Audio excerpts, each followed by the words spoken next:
time is it? It's time for the Abbott and Costello Show. We're on the air for ABC here in Hollywood. Well, what are we waiting for? Let's go with the Abbott and Costello Show.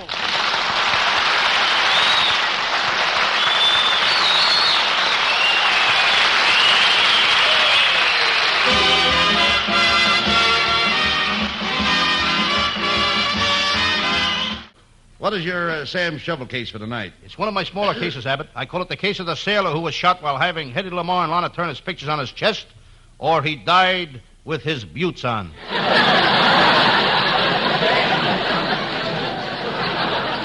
Sounds interesting. Let's do it. Okay. And now the makers of Crummies, the breakfast food that dares to be different, presents The Adventures of Sam Shovel, Private Detective. But first, a word about our product, Crummies. Crummies is the only breakfast food that comes ready to serve. We put in the sugar, strawberries, milk, and cream right into the package.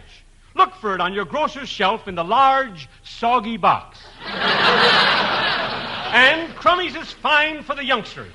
You can safely feed Crummies to a 2-year-old. Some of the well-known 2-year-olds that eat Crummies are Citation, On Trust, and Bazooka. Crummies is the only breakfast food that is shot from cannon. So remember, when opening the package, stand back.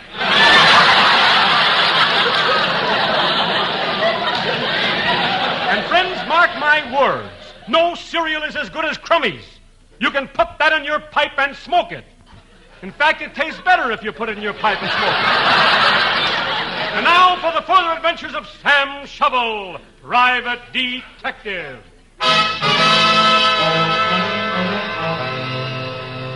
Yes, I'm Sam Shovel. Sam Shovel, Private Detective. I don't feel so good today. Last night, my fraternity invited me to a football dinner. That's the last time I'll eat football for dinner. I'm kind of tired, too. I traveled all night. I rode the chief in from Albuquerque. Next time, I'm going to take a train. Riding piggyback on an Indian is murder. I was down there trying to get a conviction on one of my cases, Maxie the murderer. But he had a clever lawyer. I charged him with murder, but the jury whitewashed him. I charged him with larceny, but the jury whitewashed him. Then I took him to a Turkish bath. I had to get all that whitewash off him.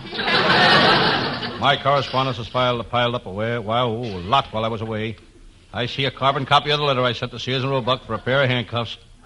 It reads, "Send handcuffs. If good, we'll send check." Then I pick up their answer. It reads, "Send check. If good, we'll send handcuffs." That reminds me I may get called on another case. I think I'll clean my Remington before I put it back in my pocket. Someday I'm going to buy a gun. I get tired carrying a typewriter in my pocket. Suddenly I look up. There on the wall of my office is an oil painting. Bought it last year. It's pretty, but it's a lot of trouble. Every day I got to oil it. I glance across the court. The beautiful stenographer in the insurance office is just coming to work. She's punching the time clock. The clock punched her back. I pick up my morning paper. On the front page is a picture of John L. Lewis. John L. Lewis on the front page. I study his face. I'm trying to figure which eyebrow has the Tony. Looks like another slow day for the detective business.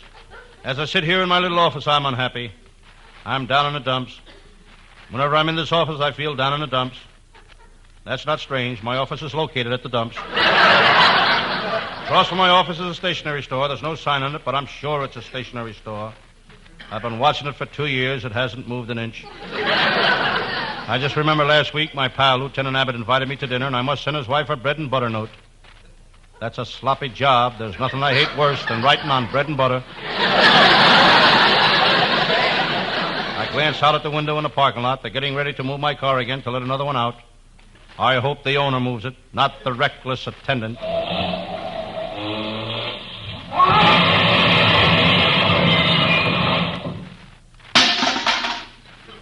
Thank goodness the owner moved it. I noticed my pal, Lieutenant Abbott, in the homicide squad coming this way.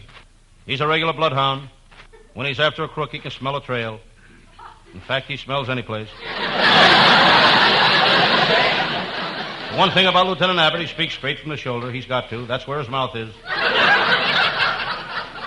Just then, Lieutenant Abbott walks into the office. Hello, Sam Shovel. Sam, I just had the most sensational lunch. What a meal. I ordered pork chops, bacon, fried ham, pig's knuckles. When Lieutenant Abbott eats, he goes hog wild. Well, a cop has got to keep his strength up, Sam.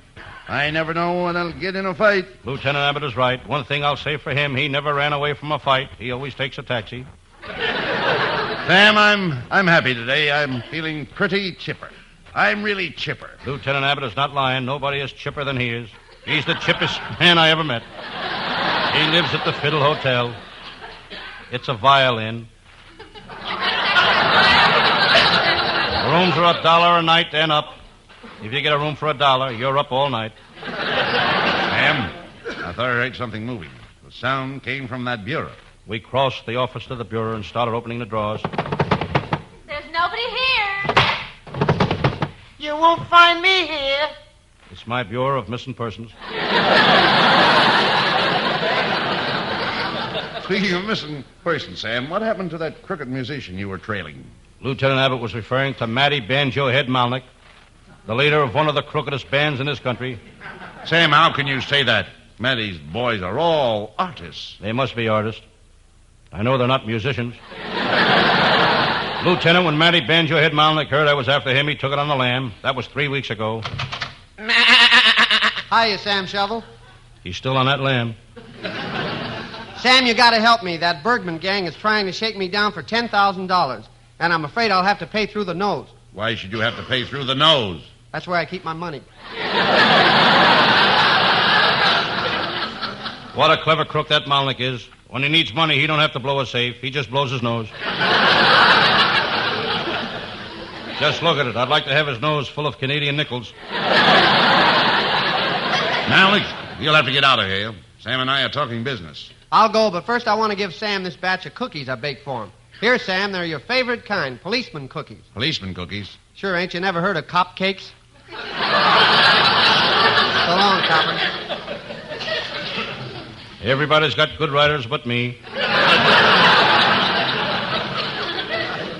I'm going to have to start paying next week. That Malnick is a very clever boy. He ought to go over to the Eagle Laundry and put his head in with the flat work. Well, never mind him, Sam. Hey, look who's coming across the street. It's Two-Gun Gertie. Two-Gun Gertie, the gorgeous gun moll. Once I asked her to marry me, but she refused. She's too class conscious. Gertie is class conscious? I ain't got no class, and she's conscious of it. Just as I finished making this clever remark, the door burst open, and Gertie entered my office. Sam Shovel, my darling. Oh, Sam, you gotta help me. What's up, Gert? The cops are after me. They think I'm hiding something. They think I've got it on me. You may have it on you, but you sure ain't hiding anything.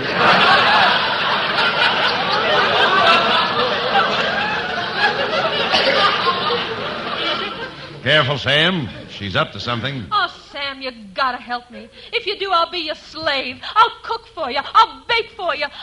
I'll sew for you. I'll... Keep going, Gert. You're bound to hit something I like. Ah, you're a card, Sam. Come here. I'm gonna let you kiss me. Sam Shovel, where are your manners? Where are your manners? How dare you kiss this gun moll right before me? Wait your turn, Lieutenant. I'll kiss you next. Sam, why don't we start going steady again? We could be so happy. Look out the window, Sam. See those two lovebirds in that tree? Yes. Why can't we be like them and do what they're doing? Okay, but I don't think the branches will hold us.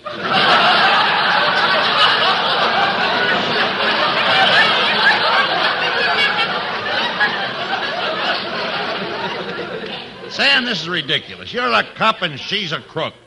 She's not for you. Ah, keep out of this, Flatfoot. I'll prove to Sam that I'm the girl for him. I'll give him a kiss that'll bust the buttons off his vest. That I'd like to see. Come here, Sam.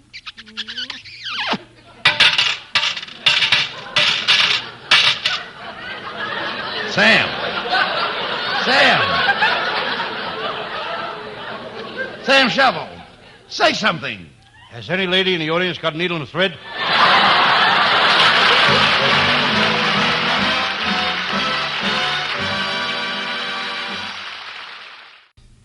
Well, Costello, we're a little late, so you better say thanks to this lovely audience in the studio and to all the swell people who are listening in at home.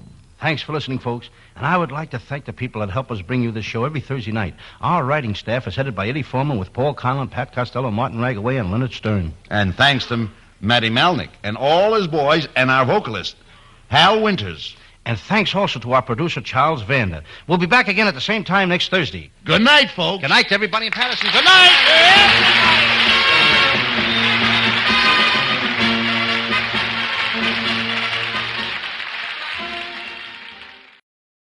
This is ABC, the American Broadcasting Company.